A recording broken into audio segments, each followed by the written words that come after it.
Hi everyone, Radhe Radhe. So the verse that we're doing right now in this video is 5.3 and I am just very excited. Somehow it feels extremely profound to me and I'm very excited to share this with you. Um, it's not very different. I don't know why it's feeling so profound to me because it's not very different from everything that we've been learning so far about Karma Yoga. But for some reason, it's just hitting home today in a different way, and hopefully, I'll be able to transfer that to you somehow. Okay, so let's dive right into it. ज्ञेयः स नित्यसन्न्यासी यो न द्वेष्टि न काङ्क्षति निर्द्वन्द्वो हि महाबाहो सुखं बन्धात् प्रमोच्यते. Okay, the translation is one who neither hates nor desires the fruits of his activities is known to be always renounced. Such a person, free from all dualities, easily overcomes material bondage and is completely liberated, O mighty armed Arjun.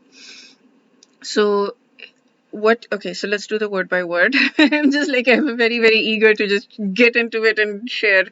So Geya sa Nitya Sannyasi. Sannyas is renounced. Okay, so Geya is like Gyan, like known knowledge. Geya sa he Nitya always Sannyasi renouncer. So he is always known as the renouncer or renunciate. He is known as the renunciate. He is always known as the renouncer.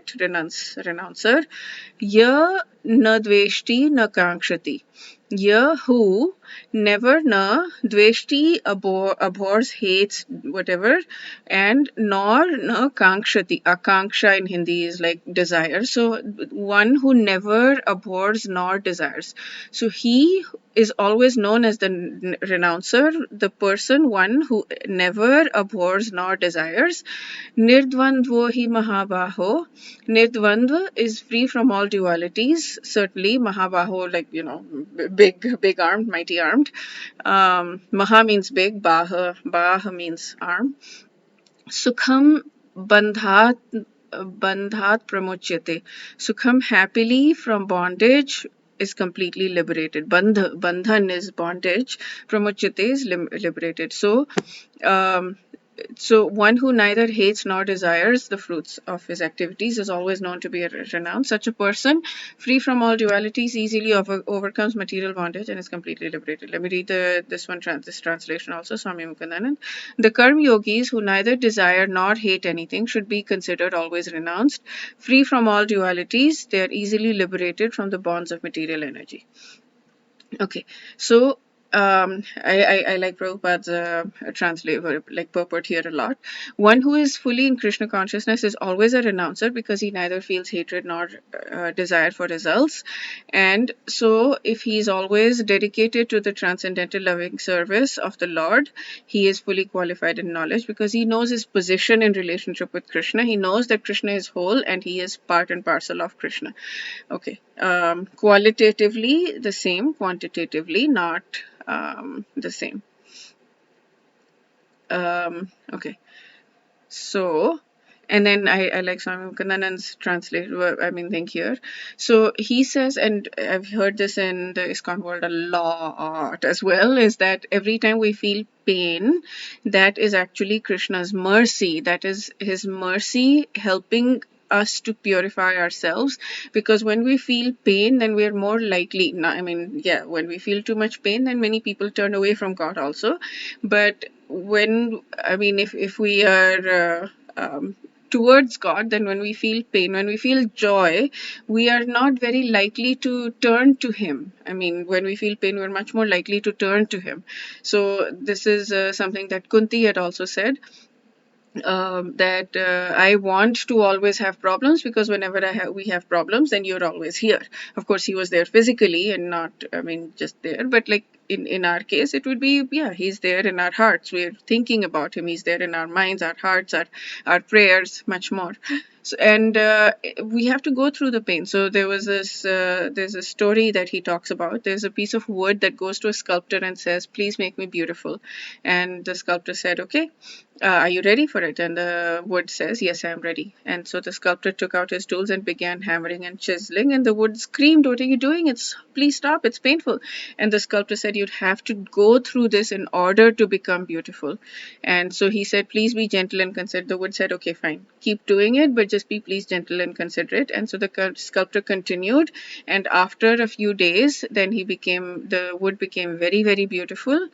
After a while, I mean, yeah, the wood kept screaming, I can't do it today, please do it tomorrow, like, which is what we go through as human beings all the time. I mean, I have prayed to Krishna so many times that I can't handle this anymore, I can't handle more of this, please, please, please, please, let's give me a little bit of a break. And that's okay too. And then, but eventually you have to go through that slowly but surely, however, whatever speed you can go through, you have to go through that, and then finally you become fit, you become a beautiful deity, like the wood became a beautiful deity fit to sit in the temple. So that's how we are. We need to go through our pain so that we must be willing to tolerate pain so that the world can do its job, so that God can do his job of purifying us. Okay, so now I've read these things, but this is where I feel so strongly about it, and I felt like it hit me right now. I've been okay, this is kind of personal, but I've been dealing with health issues for 16 years, and I've just been having this thing. I want to overcome it. I want to release it. I want to heal it. I want to figure out a way to heal it. It's supposed to be unhealable, but I'm like, I want to heal it. I want to figure it out. And so nowadays I have started to take this into my thing. Like my belief was just like the law of attraction, coming from personal growth. Law of attraction, I'm going to believe, I'm going to do affirmations, I've healed this is good, this is perfect, I'm at peak health, all of that kind of stuff. I'm just doing affirmations, and yeah, all of that works. And it hasn't worked for me so far, but it hasn't healed, but like, I've been okay. But what I've decided now is, and I think this is so powerful even in the personal growth world, because I've been hearing it even in the personal growth world. It's just so true that I need to do my duty, and my duty is that I'm being called to do this. I'm being called to heal this, and so that is my duty, and I'm going to do it, I'm going to do my duty around it. I am going to follow my diet plan, and I am going to follow everything that I'm supposed to be doing in the perfect way. And I'm going to give up the results to God. It doesn't matter. None of it matters. All of this does not matter. The only thing that matters is my connection with Krishna. So I'm looking at the deity right now. So I will do my duty. And so this thing is so powerful. The person is known as a renunciate, who neither hates nor neither detests nor desires the fruits.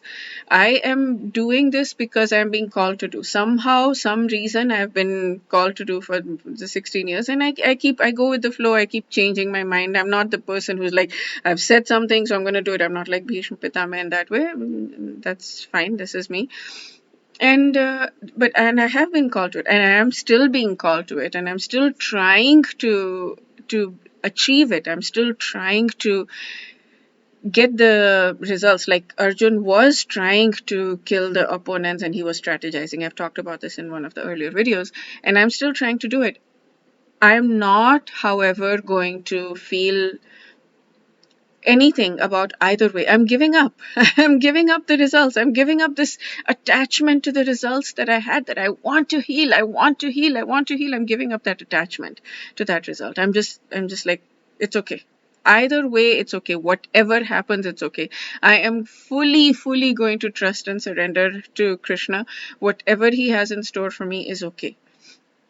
I am going to do my duty. I'm going to check, I'm going to work towards it, and I'm going to just completely stop having this thing that I'd better heal, I have to heal, I can't do without healing, whatever. It does not matter. What happens does not matter.